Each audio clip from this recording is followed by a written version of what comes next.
Au niveau des élections présidentielles, il y a 4 candidats. Le président Ben Ali, qui est candidat à sa propre succession pour la 5e fois. Il a gouverné pendant 22 ans aujourd'hui et il se propose de gouverner encore 5 ans. À côté de lui, il y a 2 autres candidats, messieurs Innoubli et Bouchiha, respectivement secrétaires généraux de 2 partis, l'UDU et le PUP, qui, eux, disent inscrire leur acte de candidature dans le cadre de l'œuvre réformiste du président Ben Ali, et donc n'assignent à leur démarche que des objectifs de pure démagogie, de pure pédagogie, apprendre aux Tunisiens le pluralisme. Il y a une 4e candidature, celle du mouvement Tajdid, qui est un mouvement parlementaire, mais qui a initié depuis son congrès de 2001 une démarche autonome, indépendante, et qui, dit-il, veut mener une campagne d'égal à égal, malgré les déséquilibres et les obstacles qu'il rencontre. 3 autres partis, dits d'opposition parlementaire, ont choisi purement et simplement, et cette fois-ci ouvertement, de soutenir la candidature de M. Ben Ali. 2 partis ont été évincés de la course. Il s'agit du FDTL et du PDP auquel j'appartiens. La campagne de l'actuel chef de l'État et candidat donc à sa propre succession se déroule de façon quasi permanente entre 2 mandats. La campagne actuelle a pris une vitesse de croisière en fait depuis 3 ans. Tout ce que le pays compte comme association, comme institut de recherche, comme université, comme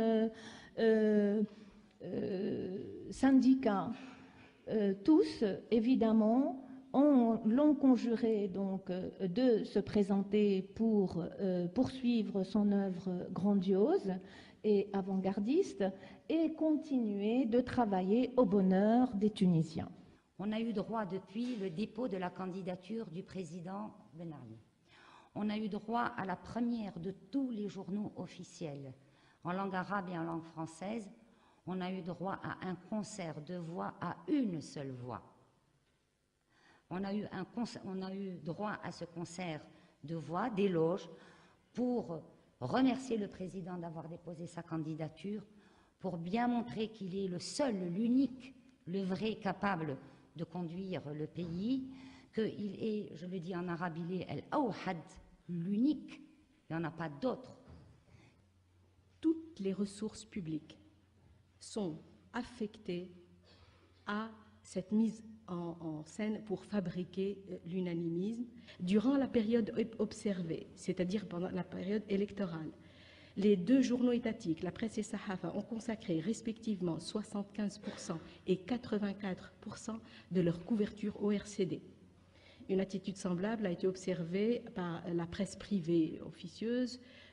En moyenne, 69% de l'espace a été alloué au parti RCD. Et tout ce qui sort de cet unanimisme est traité par le rejet, la marginalisation, voire la violence. Et ces élections viennent couronner 5 années de répression, les pires que nous avons connues dans notre histoire, où alors le peu d'espace de liberté qui existait a complètement disparu. Au mois de février, il y avait un Tunisien, un ingénieur qui s'appelle Alay El-Kouki, qui a cru dans ce système bien agencé, bien réglementé du système électoral tunisien. Et il a cru à cette règle des 30 parrains qui seraient soit des maires, soit des députés qui doivent parrainer donc sa candidature. Et il a voulu se porter candidat au présidentiel en tant qu'indépendant, donc il est hors toute cette mise en scène. Et il a pris sa voiture, son bâton de pèlerin, il a fait le tour de plusieurs mairies en Tunisie, en partant de la banlieue sud-tunisienne, allant jusqu'au nord-ouest, en déposant une demande d'audience à chaque maire avec un programme qu'il a offert en leur disant « Voilà, moi je suis un patriote, j'ai envie de me présenter et je souhaite que vous me parrainiez, et donc je demande à vous rencontrer. » Il a fait la même chose en direction du Parlement. Il a envoyé à Mbaza, qui est le président du Parlement tunisien, la même lettre en lui disant « Je souhaite me présenter, je souhaite que vous me favoriser une audience avec vos députés pour leur expliquer un peu mon programme et voir si certains d'entre eux acceptent de me parrainer. » 15 jours plus tard, ce monsieur s'est retrouvé arrêté par la police et conduit manu militari à la Manouba, qui est l'hôpital psychiatrique. C'est un triple crime. D'abord, c'est un crime contre la morale, puisque tout le monde ment à tout le monde. Tout le monde sait que tout le monde ment, mais peu importe. Personne n'est dupe, y compris les gens qui défendent ici le régime. Tout le monde sait qu'on ment.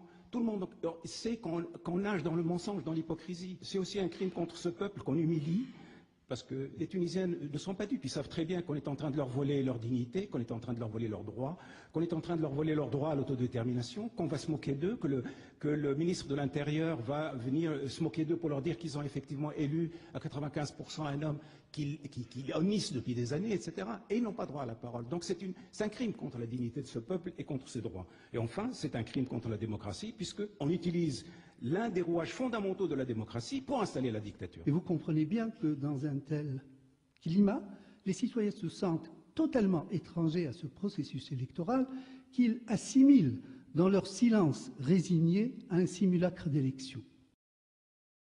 Au niveau législatif, nous avons au PDP présenté dès le premier jour des délais impartis au dépôt des candidatures, 26 listes dans les 26 circonscriptions du pays. En fin de compte, on nous a invalidé 17 listes. Nous avons été ainsi évincés de Tunis, le Grand Tunis, avec sa banlieue, Ariana, Benarous, Manouba, etc.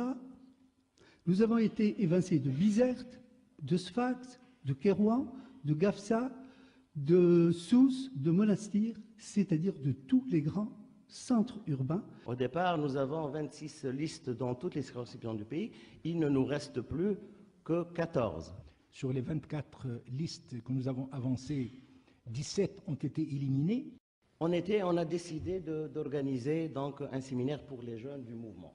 Et on a choisi la ville de Monastir pour donc organiser ce séminaire. Évidemment, on a fait une réservation dans les hôtels, etc. Puis on a demandé une salle. Le jour J, les hôtels étaient encerclés par la police et on empêchait les jeunes d'y accéder. Et depuis le 22 mars, on va de tracasserie en tracasserie. On met le portrait de notre candidat. Il y a une grue qui se déplace au centre-ville de Tunis, bloquant toute la circulation pour arracher une petite photo du candidat, alors que les portraits du candidat président sont partout en Tunisie. Les médias sont totalement verrouillés. J'ai été président de mon parti pendant plus de 20 ans. Eh ben, au cours des 15 dernières années, je n'ai pas eu droit à une seule minute à la télévision. Voilà la situation générale. On n'a pas accès aux médias. On n'a pas accès à la presse écrite, on n'a pas accès à la rue, aux gens. Donc, tout ce qu'on fait, on le fait en résistant.